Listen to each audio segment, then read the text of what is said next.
Hello students, this is Avichal Jain and I welcome you all on behalf of Prep Genius Academy. As you know, in my series, I have been teaching you to solve SAT maths questions in less than 1 minute time. So let's start with today's question. Here it is on your screen now. So in this particular question, they have given us that m cube is equal to square root of n, and n is greater than 0, and we have to find the value of m in terms of n, right? So for this particular question, we know that m cube is equal to square root of n, right? Now from the property of roots, we know that suppose if you have an expression square root of a, you can write it as a raised to the power 1 over 2. And similarly, if you have suppose cube root of a, if you have cube root of a, so you can write it as a raised to the power 1 over 3.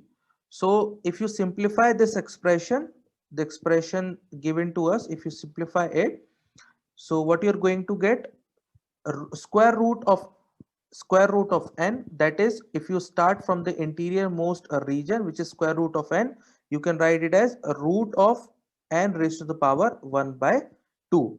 If you further simplify it, you can write it as n raised to the power 1 by 2 raised to the power 1 by 2. Now from the property of exponents, you know that 1 by 2, you have to multiply this 1 by 2 with this 1 by 2 and you will get n raised to the power 1 by 4. So basically this is equivalent to m cube, right? Now if you take on taking cube root on both sides, cube root on both sides. So in this expression, if you take the cube root on both sides, you can write this as cube root of m cube, and you can write this as cube root of n raised to the power 1 over 4. Now you know from the property, from the similar property, you can write m cube raised to the power 1 by 3 and n raised to the power 1 by 4 raised to the power 1 by 3. Now if you multiply 3 with this 1 by 3, you will get 1. So m raised to the power 1 is equivalent to, if you multiply 1 by 4 with 1 by 3, you will get 1 by 12.